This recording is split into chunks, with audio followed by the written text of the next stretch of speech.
Before I introduce Father Greg, remember I promised you that second video, the one that we started by mistake at the beginning.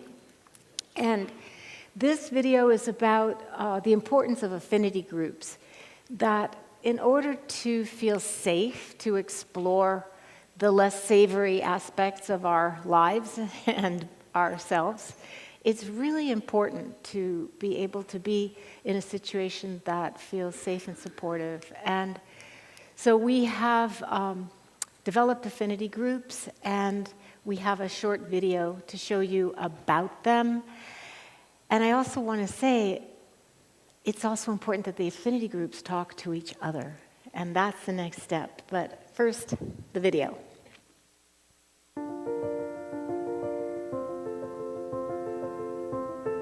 In a world where people from marginalized groups continue to be targeted, we need spaces for people to come together and practice and heal from the harms we face. Meditation begins to give us an avenue through which we can explore our conditioning. For those of us who belong to marginalized communities, it might show up as internalized oppression. So through meditation, we can begin to look clearly at our internalized oppression and to begin to tend to it with compassion and with love toward ourselves, so that eventually we can celebrate our uniqueness.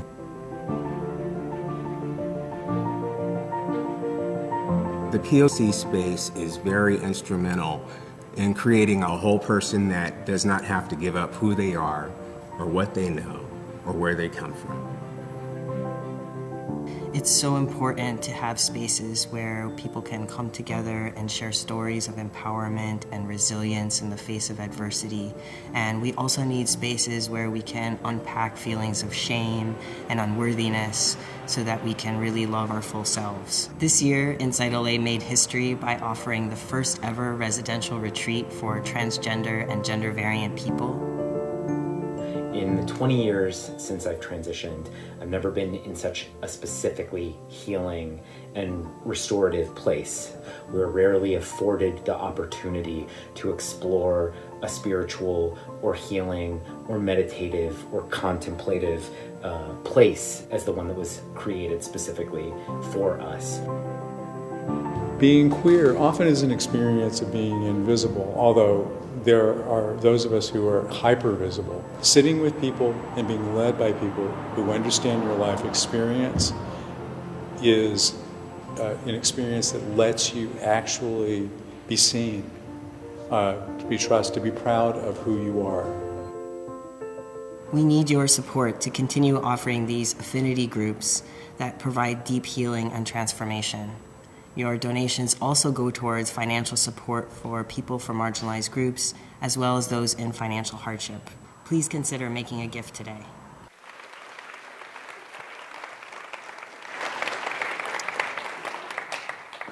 So again, we really thank you for your support, for being here, for lasting even though there are no breaks. My sister was here and she said, "Who ever heard of not having a break?" And so we never have breaks. This is a situation where moment to moment we keep practicing, including when we go upstairs to use the restroom. Anyway, the affinity groups are a really important part of our community, and the hope is that everybody can find a place where they feel that they belong and can just be who they are fully and freely.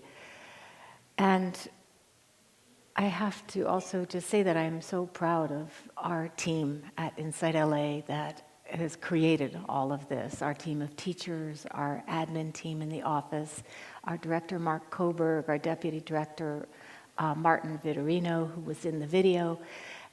Mark was in the first one. And just feeling enormous gratitude and joy to celebrate all that you have accomplished. And now I would like to, in fact, it is my huge honor to introduce Father Greg and many, yes.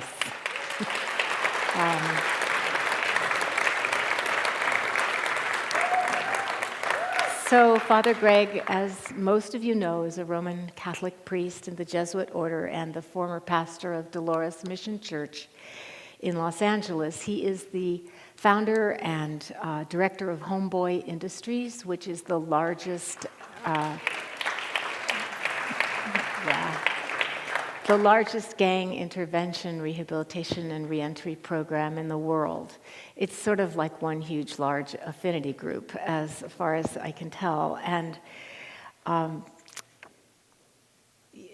in the face of law enforcement tactics and criminal justice policies of suppression and mass incarceration, as a means to end gang violence, and we know how well that has worked, Father Greg and parish and community members adopted what was, again, a radical approach at the time, just as IACT did with the refugees. They decided to treat gang members as human beings and talk to them about their aspirations and what they want and need in their lives. So in 1988, they started what became Homeboy Industries, which we now see at the airport and other places, and trains former gang members in a variety of enterprises so that they can have a better life. And they've served thousands of women and men who've walked through their doors, who've had the courage to walk through their doors. And I want to encourage you to read Father Greg's books, the 2010 book, Tattoos on the Heart. The subtitle is The Power of Boundless Compassion, and it is a Dharma book. It is a book of beautiful spiritual teaching. And it was followed by his second book called Barking to the Choir, The Power of Radical Kinship. And they are both really good books that provide really good teaching stories if you're in that business. So Father Greg has received the California Peace Prize. He's been inducted into the California Hall of Fame, and President Obama named him a champion of change. So I want to welcome, please, Father Greg.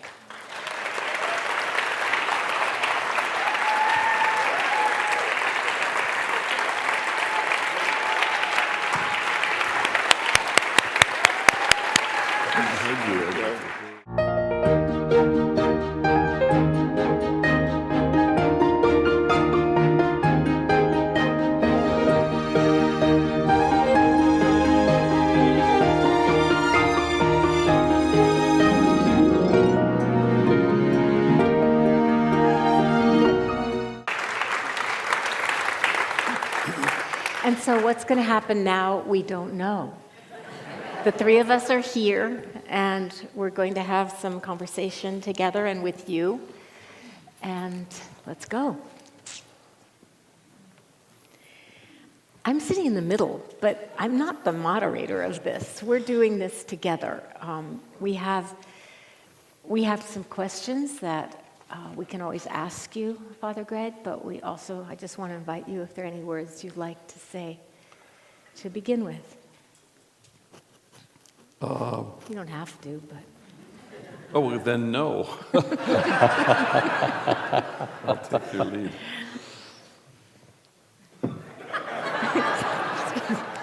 Just make yourself comfortable, please. I know.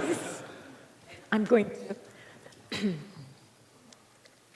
I do have to say that years ago I was interviewed by Krista Tippett at this at the Chautauqua Institution, and I told her I had this reoccurring nightmare that I would be interviewed by Krista Tippett and that I would be found spiritually shallow and wholly unenlightened. So I had the same nightmare with Jack and Trudy, so because they're my heroes, they're my teachers. So It's completely mutual. We actually I met Krista Tippett for the first time at the retreat where we just taught, the annual retreat with Ram Dass, and I felt absolutely starstruck when I met her. It's the same. Do you know who great. Krista Tippett is? Yeah. For those of you who don't, she Years ago, decades ago, I think the beginning of this 21st century, started a program called Speaking of Faith on the radio to address spiritual issues and have some dialogue across traditions. And then, I guess about, I don't know how many years later, changed the title to On Being. So the radio program is called On Being, and she invites a wide variety of guests onto her program and just has these very beautiful conversations with them. How did it go? Oh, it's great. I mean, she's a kind of a national treasure. You know, if you haven't heard her, she's quite wonderful. Yeah, thank you. May I ask you a question? And, you know, it's probably been asked you before. It's not a softball question at all. And it's very much related to that conversation that the Dalai Lama and Tutu had. But knowing your work and also reading what you write about, you're close up to so many deaths. People, you know, this undeclared war in the streets, basically. You're there seeing the injustice of this kind of racist poverty prison complex that, you know, our society has created. Serving, how do you keep from being overwhelmed by it? How do you keep your spirit going? And actually, how do you keep your sense of humor?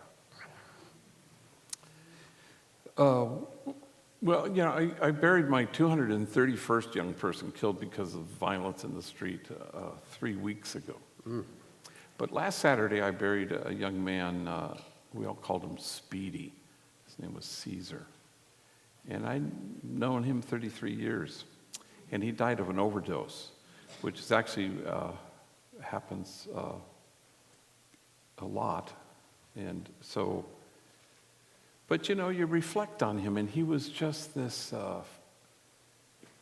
force of nature. It's like he knew this thing, you know, that self-absorption was the place of sadness, and that being focused on the other was really where happiness resided.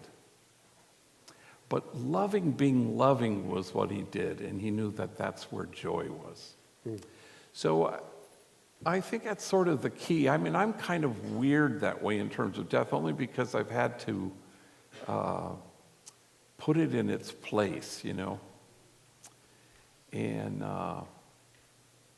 there was a homie named Moreno who I buried, but he had buried his older brother just 2 years before, and both gunned down in the streets. And he had said of his older brother's death, "Death is a punk." And I thought, yeah, you know, it is. And it seemed like if death is the worst thing that can happen to us, well, then you're going to be toppled by life itself. And he taught me that he knew how to put first things recognizably first and where to position death in the scope of things. And how can it be the worst thing that can happen to you if it's going to happen to everybody, you know? And so you have a light grasp on life, and you're anchored always in the present moment and the freshness of it. And you don't go anywhere else. You try to stay exactly right there. And it inoculates you from death, I think. Not from suffering, because you kind of let that in a different way, I think. But I'm weird that way, because I think I've had to do something else with death, because death is a thing that will happen to all of us. But death was a constant, especially in the decade of death, which was 88 to 98, when it was just, it just didn't stop. And it was kids I loved being killed by kids I loved.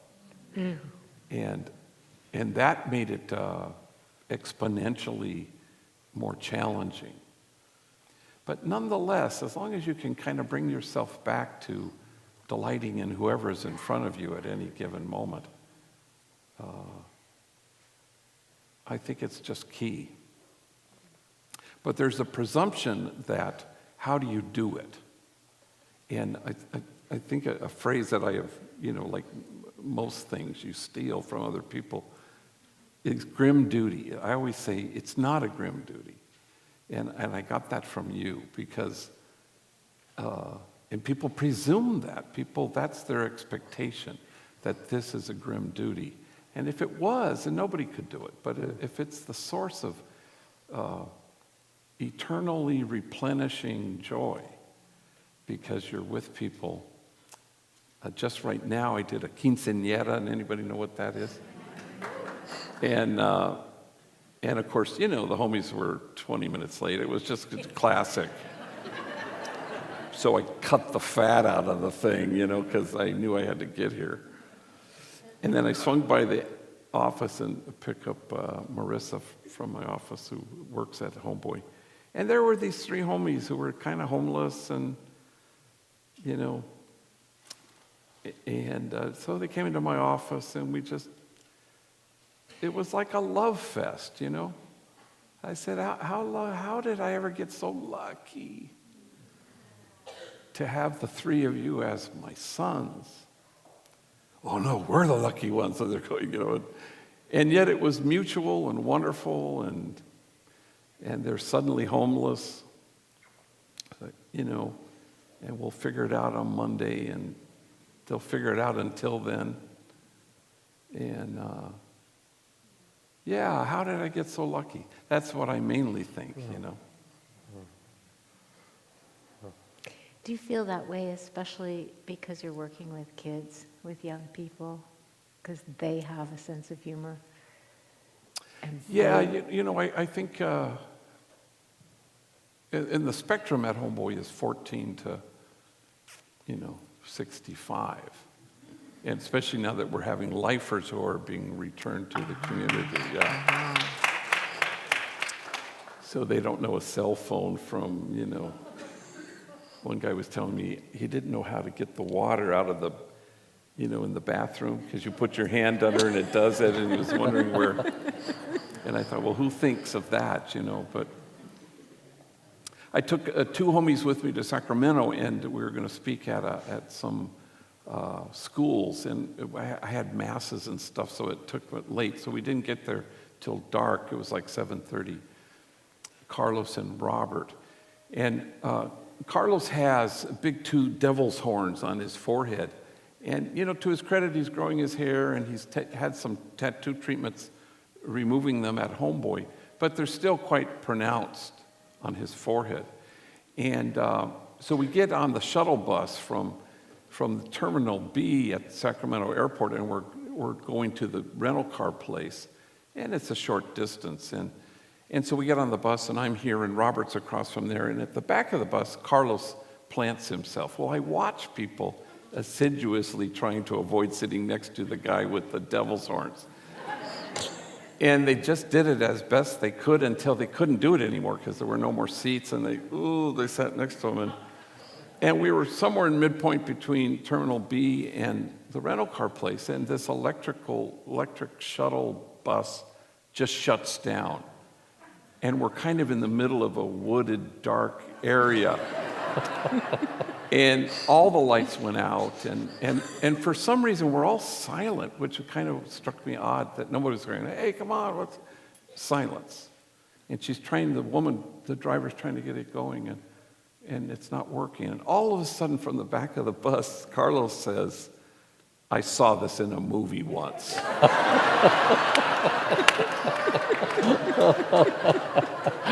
It does not end well.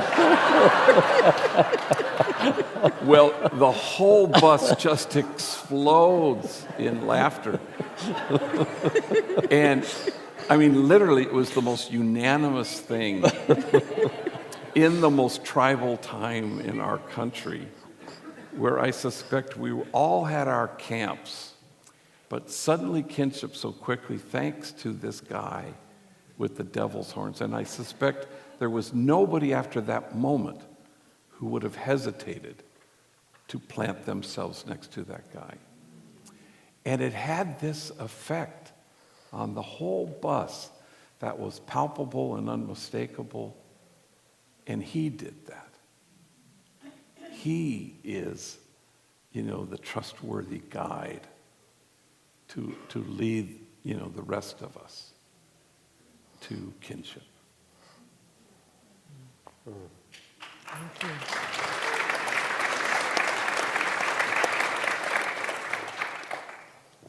I don't even know how to ask this, because what you do seems so integrated in a way, and there's a kind of personal religious life that people have, or that's promulgated in different ways. And then I know certainly in the church, in I guess maybe it started in Latin America, liberation theology, there's the whole movement to, I think it's really reclaiming what was there from the time of Jesus to actually stand up against oppression, or to stand for those who are outcast in some way. So much of religion, in certain ways seems to focus on the individual, and yet what you're seeing in the work you do is also really structural. It's the society around and the way that we treat people who we somehow think are different. How do you put those together? How do we put those together? What would help us? Because we have both those sides and both those needs, of our own personal work, but also we're embedded in systems that are also causing a lot of suffering. Yeah, I wish I was better at that. Other people are better at this than I am in terms of structural, somehow addressing these things at a higher level or aerial view. I think I'm not that good at it, frankly. You want to kind of be located at the margins because you have a gut sense that that's how they're going to get erased if you situate yourself out there. But then beyond that, it's hard for me to kind of strategize or address the structural thing. Sometimes I have an assurance that may not be well-founded, but it's that somehow if you do that, if you stand with the demonized so that the demonizing stops, that the demonizing stops. That if you stand with the disposable so that the day will come when we stop throwing people away, that the day does arrive when we stop throwing people away. But it may be a cop-out, for me to, I should be thinking more strategically about how to structurally do things. But it's kind of not in my toolbox in a way. I mean, I will support people who are advocating in a way that I think, gets us there. But it feels more aligned with my own gifts, I guess, to kind of be just there. And that then you present a kind of a place that longs to be the front porch of the house everybody ends up wanting to live in. And so you're inviting people to a longing just by being there with the folks who are most discarded. And that kind of feels like the right place for me. But, I wish I was better on marrying those two things together. Well, I see what you're doing as actually being a model for what's possible for people all around the country and around the world. So I do see both. And I think about it, because I'm also thinking about all of us, and is it your place to go and volunteer or work at Homeboys, or is it your place to do something else, the kind of things that Trudy was talking about inside LA doing. And I remember my friend Malidoma Somé, who's a West African shaman, medicine man, and I loved his image. He said in the Dagara people, that's his people, he said, we believe that everyone who's born comes in with a certain cargo, and that's the metaphor, like the cargo ships that go up the rivers in West Africa. And your task in life is to deliver your cargo. And people have different cargo, which is to say they have different gifts. Yeah. So you're listening to what your gift is, which is to be called to be with the disposables and the dispossessed. And some of you, that may be your gift, or some of us. And for others, your gift may be to work in a political way or a structural way. Right. Or it may be, to work in an entirely different way. It might be in another whole part of the world. Or it might be to work with young children, and to raise children who see with the eyes of love in a way who don't forget what they knew as children, who don't forget how to see with the eyes of love, because that's really what it is. It's not like you have to teach them, it's that you have to protect them in some way so they can still see that way. I mean, you work with kids for so many years, and that was one part of your gift, right? I just remembered what it was like to be a child. I don't remember the specifics of each age, but I remember what it felt like to be each age. I want to ask you, did that front porch exist in your home? Did you find it in the church? Like that front porch that we all want to be on together. Did you grow up with it? Yeah, probably. You talk about the ACEs, the Adverse Childhood Experiences Study, and everyone who walks through the doors at Homeboy is like a 9 or a 10. And people might say, well, 4 to 5 is kind of yikes. You may have trouble or health or socializing. Well, like I'm a 0 on the ACEs, But that doesn't make me morally superior to the folks who walk through our doors, quite the opposite. But that was part, I suppose, of my upbringing and kind of knowing what community was. And, but I think everything of value I've sort of learned at Homeboy, because it's enemies, it's rivals, it's races that are different, it's men and women. Everybody has kind of a shared, depth of trauma, of course. There's that poem by Jack Gilbert, the one about the forgotten dialect of the heart, and where he talks about it's probably poetic license or an exaggeration, but a people in northern India that was dying out because it had forgotten, it didn't have a word for endearment. And which is like a word or a gesture. And so Homeboy is just packed with that kind of like containers of tenderness. That somehow the delivery system of tenderness at Homeboy is so remarkable, especially as you stand in awe at what folks have had to carry. And you go, how have they pulled that off? Even when you're bumping into people, even when you're, doing the natural kinds of things that happen. Like not that long ago, I got a text from a homie named Chino, who I've known for many years. And a hard life and struggled and addiction and some undergirding mental health things.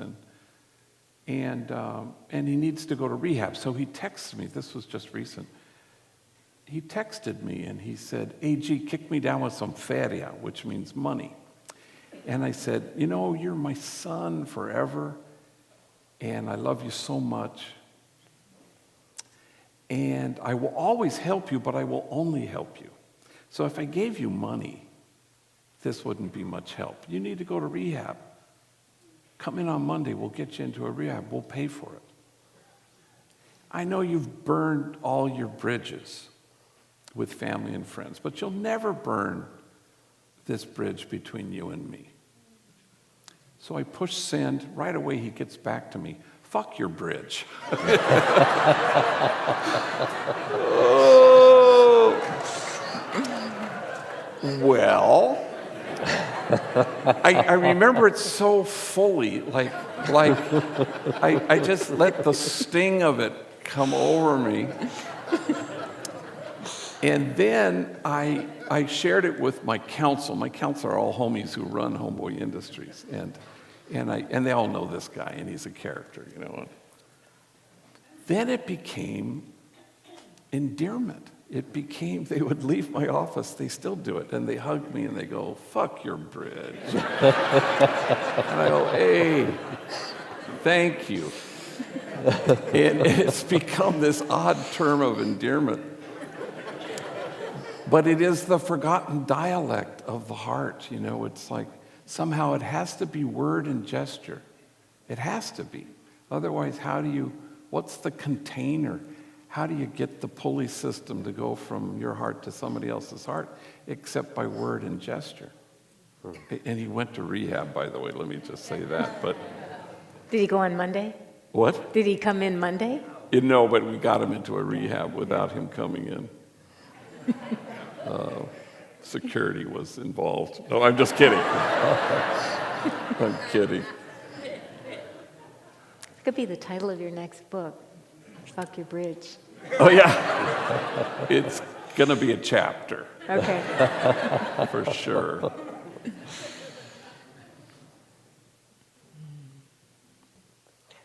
In a way, you could say, you know, what you're doing is reminding people how to love.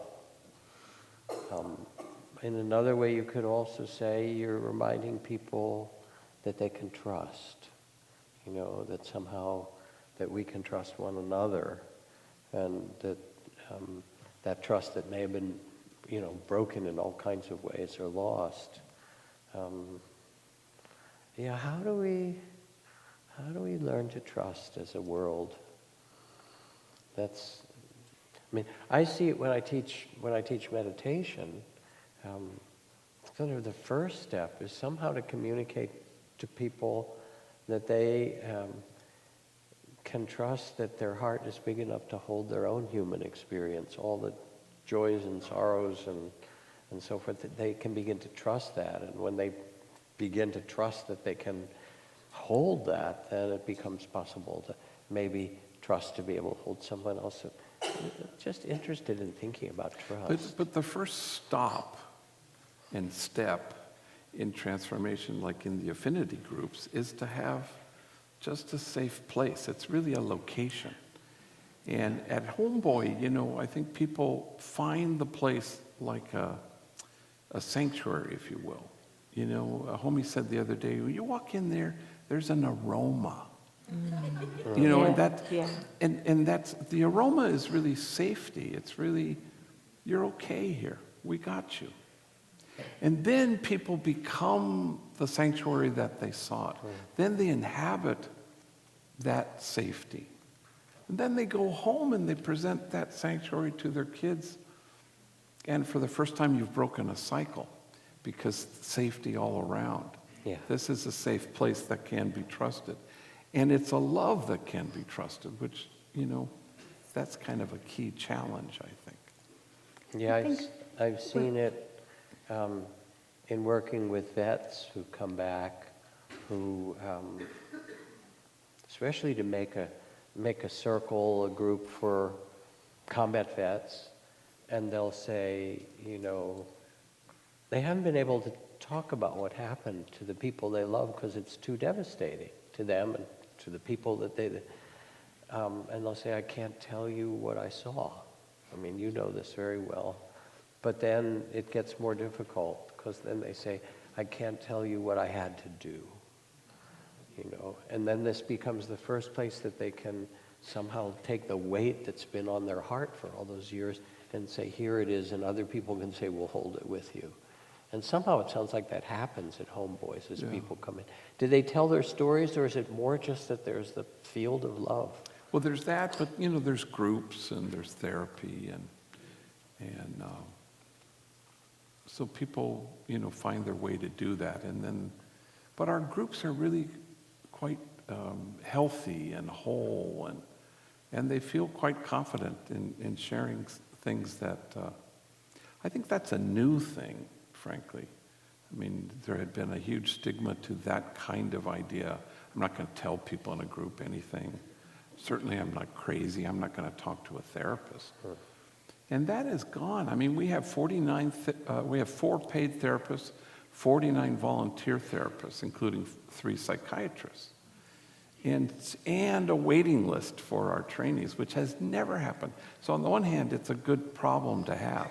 It means that the stigma, which was pronounced my first 15 years easily, has been lifted, and not that that's the only, but we have meditation, lots of meditation possibilities and lots of mindfulness practice. So there's a lot of ways to to arrive at this, but the fact that they feel safe enough to disclose in those kinds of settings is quite remarkable, and it's a tipping point in as much as this just was not in my experience at all. My first 15 years of working with gang members, that was a closed door, and it just didn't seem it would ever open, and then it did. Isn't that One of the beautiful? things Things that, that you don't think will change. Exactly. Oh. And now I don't think it'll ever return to any other. That toothpaste is sort of out of the tube, I think. One of the things that I've read about you doing, heard about whenever I've heard you speak, and you did it again here, I don't know if you were talking about Speedy, I forget which person, but you said he was the guide. He was your teacher. And it seems that you have a cultivated habit and ability to point out the strengths of the people in front of you without doing it in a gooey way, but just really pointing out what you're learning from them that they already know, the compassion or kindness or wisdom or bits of love that they are already manifesting, and that they don't see in themselves, but you see it and you point it out. So that the distance between whoever they think they're supposed to be and who they actually are gets smaller and smaller. And that also creates a feeling of safety. Do you see yourself? Yeah, I think once I gave a talk in Houston, and a guy came up to me, a hardcore gang intervention worker, former gang member, tattooed, been to prison. Now he was working with gang members in Houston, and he kind of pleaded with me. He said, how do you reach them? Meaning gang members. And I found myself saying to him, for starters, stop trying to reach them. Mm-hmm. Can you be reached by them? And suddenly you've turned something on its head. Right. And now you're receiving people, which is a whole other stance, but it's not pretense. Mm-mm. Because it really is, that's where the joy is. And that's why, I don't know, sometimes with staff at Homeboy, people can do this thing about I burn out, or I guess I'm just too compassionate. And if you go to the margins to make a difference, then it's about you. But if you go to the margins so that the folks at the margins make you different, well, now it's about something entirely different. And now it's eternally replenishing. And then burnout is not even an issue. So I sort of don't believe in depletion, because I think if you're being depleted, then you've allowed it to become about you, fixing, saving, rescuing. But the minute you allow yourself to receive, then that's the place. I just read this profile or whatever it was on Mr. Rogers in the New York Times Sunday magazine. Did you read that? And he says, if you're helping people, well, you're kind of in control. But if you're receiving people, then you're vulnerable. And I thought, it's very simple, but absolutely the truth. But it's kind of where the joy is. In allowing yourself to have your heart altered by folks who have carried things that I couldn't imagine. So you don't pretend like you kind of are superior, but I'm going to pretend like I'm not. No, it really is about the day won't ever come when I have more courage, or I am more noble, or I'm closer to God. The day simply will never come, and I'm okay with that. Then you can kind of rest in it and receive it and be vulnerable in it. And oddly, it's where the joy is, because then you can get to the place where you love being loving. And it's selfish because you're receiving and you're being reached. And every minute you're being shaped in ways by people who are the shape of God's heart. And I don't know. I wouldn't trade my life for anybody's. Sure.